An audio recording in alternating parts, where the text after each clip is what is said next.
नमस्ते, मैं Somnath Mahale, founder of Mahale coaching classes. क्यों कुछ स्टूडेंट्स के एग्ज़ाम में कम मार्क्स आते हैं, उसके पीछे क्या रीज़न है? तो मेरे हिसाब से एग्ज़ाम में कम मार्क्स आने के टोटल 21 रीज़न हैं। तो उसमें से कुछ 5 रीज़न हमने पिछले वीडियो में डिस्कस किए हैं और आज के वीडियो में हम आगे के 5 रीज़न डिस्कस करेंगे और जो कुछ बचेंगे वो अगले वीडियो में डिस्कस करेंगे। आज का पहला रीज़न मुझे ये लगता है कि उनके पास स्टडी टेक्निक नहीं होती है, पढ़ाई करने की कोई टेक्निक नहीं होती है, वो सिर्फ पढ़ रहे होते हैं। मैं ये बात आपको एक रियल एग्जांपल देकर बताता हूँ। 2 फार्मर है और जो पहला फार्मर है वो भी अंगूर की खेती करता है और जो दूसरा फार्मर है वो भी अंगूर की खेती करता है। पहला जो फार्मर है वो 45 रुपीज़ पर केजी अंगूर बेचता है और जो दूसरा फार्मर है वो 145 रुपीज़ पर केजी अंगूर बेचता है। मेहनत तो दोनों ही कर रहे हैं और वो भी बहुत ज़्यादा मेहनत कर रहे हैं दोनों के दोनों। पर जो पहला फार्मर है वो सिर्फ 45 रुपीज़ पर केजी अंगूर बेच रहा है और जो दूसरा फार्मर है वो 145 रुपीज़ पर केजी अंगूर बेच रहा है। ऐसा क्यों हो रहा है?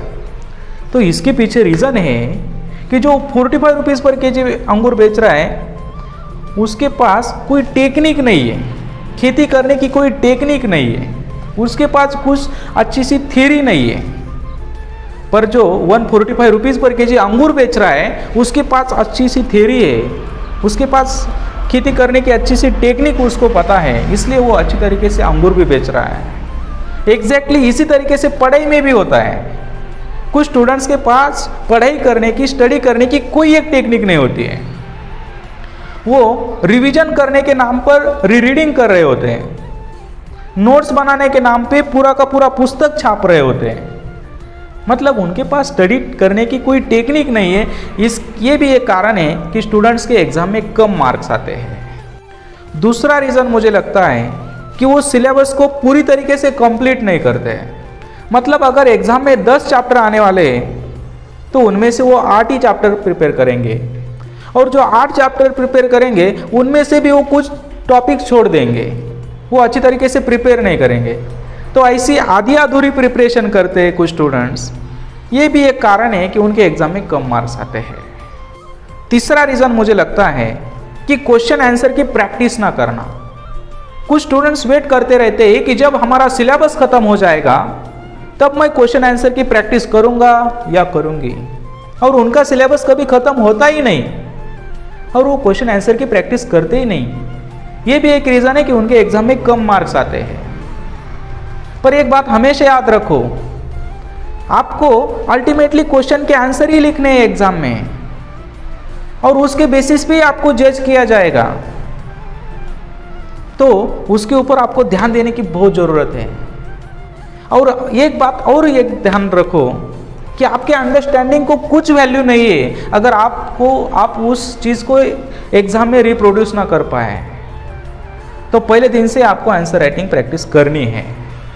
चौथा रीज़न मुझे लगता है कि डायग्राम की वो अच्छी तरीके से प्रैक्टिस नहीं करते। मतलब एग्ज़ाम में डायग्राम वो ड्रॉ नहीं कर पाते और ड्रॉ भी कर पाते पर उनके वो नाम अच्छे से नहीं दे पाते।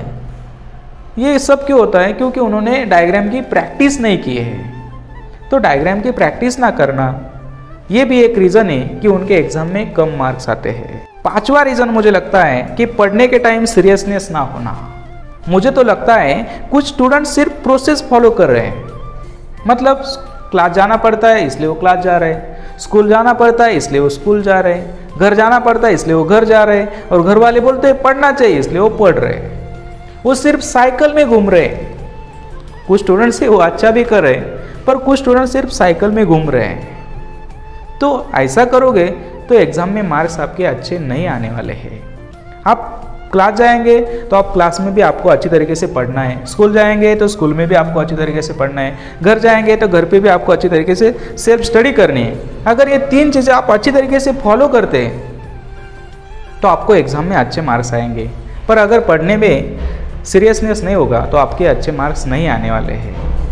स्टूडेंट्स के एग्ज़ाम में कम मार्क्स क्यों आते हैं उसके ऊपर हमने अब तक 10 रीज़न डिस्कस किए हैं और जो कुछ बचे वो हम अगले वीडियो में डिस्कस करेंगे।